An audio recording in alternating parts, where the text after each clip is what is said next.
राधे राधे। आप सभी स्नेहीजनों को ऋषि पंचमी की बहुत बहुत शुभकामनाएं। आज हम चर्चा कर रहे हैं कि ऋषि पंचमी का व्रत क्यों करना चाहिए, कैसे किया जाता है, कब मुहूर्त है और इसकी क्या कथा है। शास्त्रों में जो ऋषि पंचमी के व्रत की महिमा बताई गई है, हर पतिव्रता नारी को ऋषि पंचमी व्रत अवश्य करना चाहिए। और इस वर्ष का ऋषि पंचमी व्रत कल है। कल अर्थात भाद्रपद शुक्ल पक्ष की जो पंचमी तिथि आती है। आज चतुर्थी गणेश भगवान को हमने बिठाया है, कल ऋषि पंचमी है। तो पंचमी के दिन भगवान सप्तऋषियों का पूजन किया जाता है और उनके साथ अरुंधति माता का पूजन किया जाता है। पूजन कैसे करना चाहिए तो उस पर संक्षिप्त रूप में मैं आपको बता देता हूँ। अपने घर में बड़ी वाली थोड़ी चौकी लें, 2 बाई 2 की हो तो चलेगी। उस पर एक पीला वस्त्र बिछाएं और उस चौकी पर पीला वस्त्र बिछा करके उस पर ऐसे लाइन से एक के बाजू में एक, दूसरी, तीसरी, चौथी, ऐसे 8 चावल की ढेरी जमाएं और उन 8 चावल की ढेरियों पर एक एक सुपारी प्रत्येक ढेरी पर रखें। 7 सुपारियाँ सप्तऋषियों के लिए और 8वीं सुपारी अरुंधति माता के लिए। और साथ में ही उनसे आगे भगवान गणेश, माता अंबिका जी को बिठा दें, क्योंकि गणेश अंबिका के बिना कोई भी पूजन की शुरुआत होती नहीं है। अब आप जब पूजन प्रारंभ करें तो उसमें सबसे पहले दीपक जला करके पवित्रीकरण करके और पहले गणेश अंबिका पूजन करें और उसके पश्चात सप्तऋषि और अरुंधति माता का पूजन करें। उन पर जल छिड़कें, फिर पंचामृत के ऐसे छींटे दें और तत्पश्चात पुनः जल छिड़कें। फिर एक एक सुपारी के ऊपर एक एक ऋषि का ध्यान करते हुए पहले वस्त्र चढ़ाएं। वस्त्र अर्थात हम जो हाथ में कलेवा बांधते हैं, नाड़ा जिसे बोलते हैं, लच्छा बोलते हैं, ऐसा वस्त्र प्रत्येक सुपारी के ऊपर सप्तऋषि का ध्यान करते हुए चढ़ाएं। सप्तऋषियों के नाम हैं विश्वामित्र, जमदग्नि, भरद्वाज, गौतम, अत्रि, वशिष्ठ और कश्यप। इन सप्तऋषियों का ध्यान करें और सप्तऋषियों का ध्यान करके हो सके तो इनका नाम लेकर के पूजन करें सुपारियों का। उन पर एक एक पर वस्त्र चढ़ाएं, अरुंधति माता वाली सुपारी पर वस्त्र चढ़ाएं और तत्पश्चात सप्तऋषियों के उन 7 सुपारियों पर, उन स्थानों पर 7 यज्ञोपवीत चढ़ाएं। यज्ञोपवीत चढ़ाने के पश्चात कुमकुम लगाएं, चंदन लगाएं, चावल चढ़ाएं और सप्तऋषियों के लिए जो भी आपने अबीर, गुलाल, हल्दी, मेहंदी, कुमकुम, नाड़ा, जनेऊ, जोड़ा जो लिया है, वो सारी षोडशोपचार विधि में जो वस्तुएं आती है, वो सारी वस्तुएं आप भगवान सप्तऋषियों को अर्पित करें। तत्पश्चात नैवेद्य लगाएं, धूप दीप दिखाएं, आरती करें, प्रदक्षिणा करें, पुष्पांजलि चढ़ाएं और प्रार्थना करके और जल छोड़ देवें कि हे सप्तऋषि भगवान, हम आपसे प्रार्थना करते हैं हमारे घर में सब प्रकार से सुख शांति बनी रहे। अब सप्तऋषियों का पूजन करने का कल का जो मुहूर्त है, वह मुहूर्त है, दिन भर वैसे अच्छे अच्छे मुहूर्त हैं, लेकिन सायंकालीन पूजा का विधान है। इसलिए सायंकाल को शाम 5:09 से लेकर के रात्रि के 8 बजे तक के जो मुहूर्त हैं वो बहुत अच्छे मुहूर्त हैं। आप इन मुहूर्त में शाम 5:09 से रात्रि के 8 बजे तक सप्तऋषियों का पूजन करें, जैसा मैंने बताया है।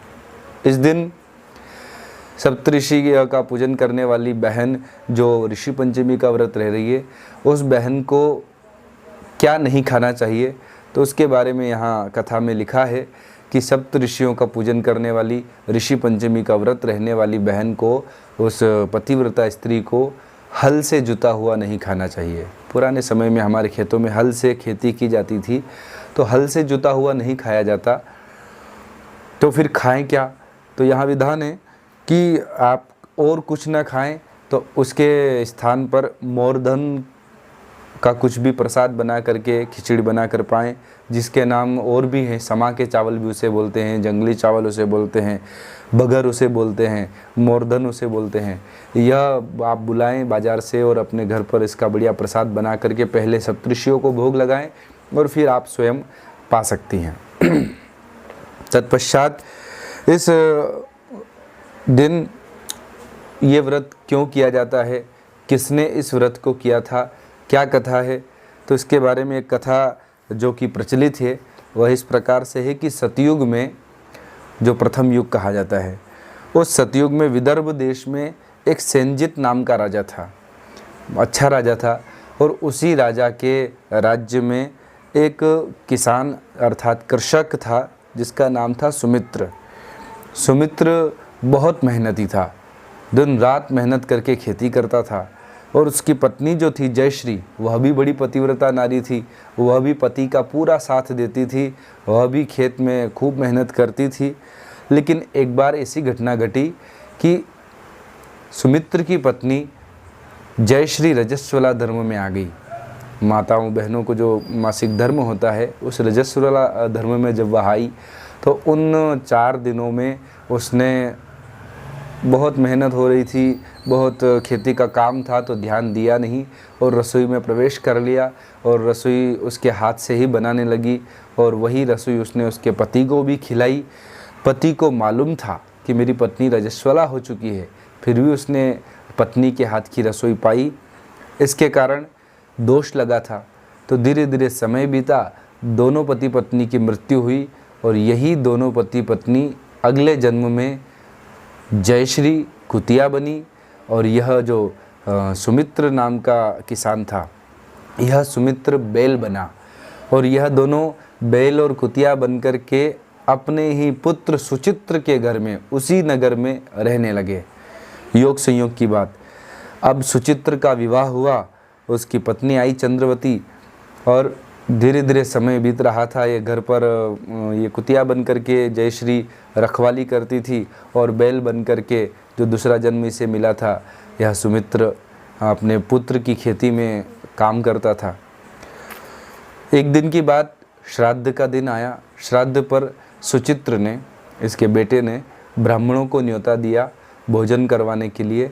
और उसकी पत्नी चंद्रवती ने बढ़िया प्रसाद बनाया, बढ़िया खीर बनाई, बढ़िया भोजन बनाया और कुछ काम करने गई। तब तक एक सर्पिणी ने उस खीर में मुंह डाला और विष वमन कर दिया, विष घोल दिया, विष डाल दिया, उगल दिया। किसी को मालूम नहीं, लेकिन बाहर कुतिया बन करके जो अगला जन्म जिसे मिला था कुतिया का, वह उस बहू की सास बैठी बैठी देख रही थी, अर्थात जयश्री देख रही थी। तो उसे लगा कि अगर मेरे पुत्र के घर आए ब्राह्मणों ने यह खीर पाई और इस खीर के पाने से इनकी मृत्यु हो जाती है तो वह सारी ब्रह्म हत्या मेरे पुत्र को लगेगी, मेरी बहू को लगेगी। इसलिए उसे समझ नहीं आ रहा था कि क्या करूं। तब उसने क्या किया, आई और जिस समय बहू का आना हुआ, चंद्रवती का आना हुआ, उसी समय वह कुतिया गई और खीर में मुंह डाल दिया, खीर को झूठा कर दिया। झूठी खीर ब्राह्मणों को कैसे खिलाएं? तो आया उस बहू को, चंद्रवती को क्रोध और उसने डंडा उठाया और इस कुतिया को बहुत मारा। जयश्री जो कुतिया बनकर थी उसको बहुत मारा, बहुत मारा। और रोज़ तो कुछ प्रसाद देती भी थी, रोटी खिलाती थी, बचा हुआ झूठन खिलाती थी। आज वो झूठन भी उसने कहीं और फेंक दिया पर इसको नहीं खिलाया। अब यह कुतिया की योनि में जो जयश्री थी, इसने जाकर के अपने पति से कहा, जो बैल के रूप में उसी घर में सेवा करता था, कि आज ऐसी ऐसी घटना हुई। सर्पिणी ने विश्वमन कर दिया था, खीर दूषित हो गई थी, विषैली हो गई थी, इसलिए मैंने ब्रह्म हत्या से बचाने के लिए अपने पुत्र को, उस कार्य को मैंने करा और पुत्र को बचाया, परंतु मेरी बहू ने मुझे बहुत मारा। बैल बन करके जो सुमित्र था उसने कहा कि तू अपना सुनाती है, तेरे कारण मुझे बैल योनि में आना पड़ा। तू रजस्वला हुई थी, तूने मुझे बताया नहीं और मुझे पता था, फिर भी मेरी गलती हुई और तेरे कारण मैं आज ये बैल की योनि में आया। आज मेरे बेटे ने भी दिन भर मुझसे काम करवाया और दिन भर से न तो चारा डाला और न पानी पिलाया, भूखा प्यासा बंधा हूँ, क्या करूँ? बोल नहीं सकता। अब योग संयोग से उनका पुत्र सुचित्र वहीं खड़ा था, पीछे खड़ा खड़ा वो सब सुन रहा था। सुचित्र पशुओं की भाषा जानता था। उसने जब सुना कि मेरे माता पिता इस योनि में हैं, इतना दुख पा रहे हैं, तो सुचित्र तुरंत वहाँ से जंगल में गया और जंगल में जाकर एक सरावात्मा नाम के महात्मा से उसकी भेंट हुई। उसने महात्मा जी को बताया, महाराज जी मेरे माता पिता इस योनि में हैं, उनका पतन हो गया है, आप मुझे ऐसा कोई उपाय बताइए कि जिस उपाय को करूं और मेरे माता पिता की अधोगति न हो, उन्हें मोक्ष मिल जाए, वैकुंठ मिल जाए।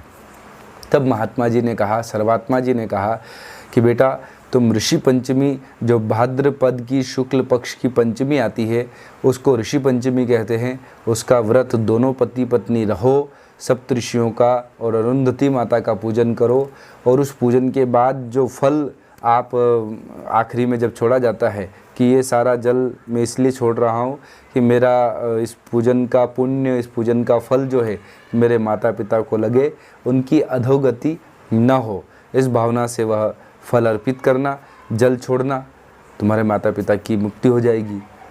ऐसा ही उस पुत्र सुचित्र ने किया और सप्तऋषि का पूजन करके ऋषि पंचमी का व्रत किया। तत्पश्चात फल अर्पित जैसे ही माता पिता को किया तो वह कुतिया की योनि में जो जयश्री थी उसकी माँ और पिता बैल की योनि में थे सुमित, दोनों की ऊर्ध्व गति हुई और दोनों को वैकुंठ मिला, दोनों को मोक्ष प्राप्त हुआ। तो यह है ऋषि पंचमी की कथा।